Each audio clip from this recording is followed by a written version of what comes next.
Good afternoon and welcome to Citizen Media and the Take Your Power Back show. I'm your host, Peak Performance Master Coach Kim Yeater. We are here at CPAC right now. It is alive, and sitting beside me is Coach Joe Kennedy. This is the coach that was bold and brave enough to get down on his knee and thank God and pray before the game, and I'm sure he prays after the game as well. Well, he was fired for that, and it didn't stop there. He's got a story to share with you, and let me tell you, we are learning to truly take our power back from Joe Kennedy today. Hi, Joe, welcome. Thank you for having me. This is so awesome. What a great place to be today. It's amazing. Yeah, Isn't it awesome? We're at CPAC. Yeah. All right, so you have such a great story, Joe. So you got fired for praying for your guys. So let's start with, it was important for you to lead your team in prayer. Why? Yeah, everything started with my covenant with God. I watched Facing the Giants, football movie. I love that movie. It's one of my favorites. This wasn't anything original. People have been praying on football fields since the beginning of time. And that's what I did. I stole it from the movie, and that was my covenant. God, if you make me a coach, I will give you glory after every game, win or lose. And that's the way it all started, me praying alone on the 50-yard line after a football game. Wow. This happened for 8 years.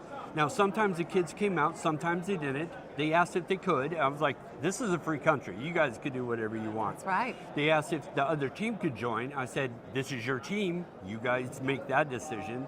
So hit and miss, kids, they're fickle. Yeah. So in the 8th year, somebody saw what we were doing and called our principal, gave them a compliment, and said, I saw the first football game, and man, your football, they saw the prayer and said, that's just awesome. So they started an investigation, and they were like, well, we can't have him praying with the players. So they gave me a letter of direction and said, you need to stop praying with your team. And I was like, well, that's unfortunate, weird, unfortunate, but hey, your school, your rules. I don't want, these are my friends. And Joe, you had been at this school for how long? This was eight year. And you were a graduate from this high school. Yeah, absolutely. Wow, so 8th year, you've been leading the team, you've been praying, and they finally said no more. Right. So, and not finally, but yeah, so I complied. Because I don't want trouble. Yeah. These are my friends. My wife works for the school district. I have 2 kids in the high school at the time. Yeah. So we're very involved with the school. Yeah. And so I stopped praying, never prayed with the team again. The opposing team joined me, and I was like, man, what do you do with that? So God is still working. So the opposing team joined you in prayer. Yes. Well, my team was overdoing the fight song. The opposing team, that's the famous picture that you look at the Supreme Court. So you still got down and praying, Absolutely. Even though they said don't pray. Right. And then they gave me the next letter of direction, said that you will be put on suspension until you comply with the school district to stop praying in public. And that was the line I could not cross. I was a Marine for 20 years, and the First Amendment means something. The Constitution still means something to me. And if you're taking away something so simple of a right of somebody, a God-given right. If you're taking something so simple as a prayer away from people, what else are they taking? That's right. The First Amendment means that much to me. That was the hill I was going to die fighting for, and it took forever. And it was a bloody battle. It was terrible.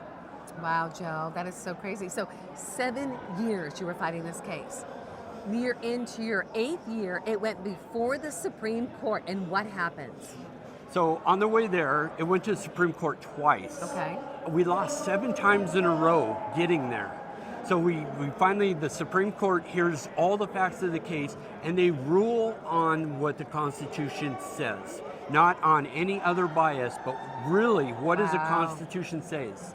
And overturned, there's this, not to get all legal mumbo jumbo, but there's this law that has stifled religious liberty for the past 50 years, the Lemon case, Lemon Kurtzman. Yes. And that's how they have taken the rights away from Americans for their religious liberty. They had a Lemon test. And this overturned that. It got rid of that. Wow. So we have more religious freedom today than we have had in our past 50 years. That's incredible. So you won that case. You opened up the space for we, the people, to step into our God-given sovereignty and power. The way it was intended. The way it was intended. That is awesome. Okay, and I hear that you have a book and a movie coming out. Yeah, that's the weirdest thing. So, yeah, so we had the book come out a couple months ago, Yes, and yes.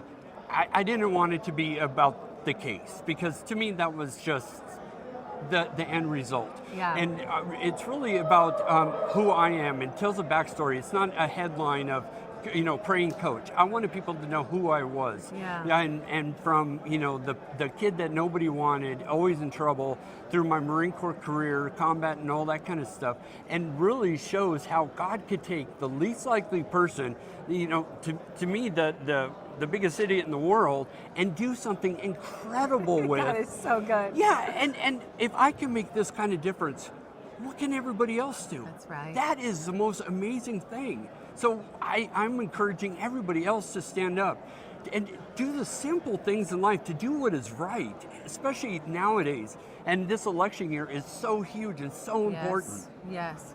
Wow, Coach Joe, you are such an inspiration. And if everybody could take the words that you just gave to stand up for what's right. I like to say that I am not into politics, I'm into truth. This is about us standing for truth, seeking the truth like the Bible says, and pursuing it. Absolutely. Right, so we've got to, one, take our elections back.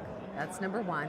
Number two is we got to stop that border, for sure. Oh, absolutely. But you have the key ingredient, the secret sauce. The secret sauce is putting God first. And it's simple as a prayer. Starts with you. Then you bring it to your family. Then you bring it into your schools. You bring it to your community. You bring it to the state, and all the way to the nation's capital. That's what we need to do. We need to be involved. We can't go anywhere else. There's no place to turn. We are at the standstill, and this is the defining moment for us to get off our butts and do something. It's time. It's time to step up, stand up, and speak up. Joe Kennedy, how can people reach you and follow you? It's not very original. CoachJoeKennedy.com, and you can pick up my book anywhere books are sold, Barnes & Noble, Amazon, all those kind of things. And the name of your book? Average Joe. And Average Joe. It's so good. The movie will be out this fall, Average Joe, and it'll be in theaters everywhere. Oh my, so who is backing the movie? The people that did God's Not Dead, and yeah. I love that movie. Yeah, it's going to be. Yeah. Joe, I am so excited. So it's going to be playing all in theaters nationally. Yeah, isn't that so weird? So it'll be in California as well. Oh, yeah. I'm going to see The Average Joe. You all need to go and see The Average Joe. So one more time, your website is? CoachJoeKennedy.com. CoachJoeKennedy.com. Joe, thanks so much for being with us today. We're going to be back in just a moment. We're here at CPAC. I'm Kim Yeater, your peak performance coach. We're here with Citizens Media and the Take Your Power Back show. We are taking our power back.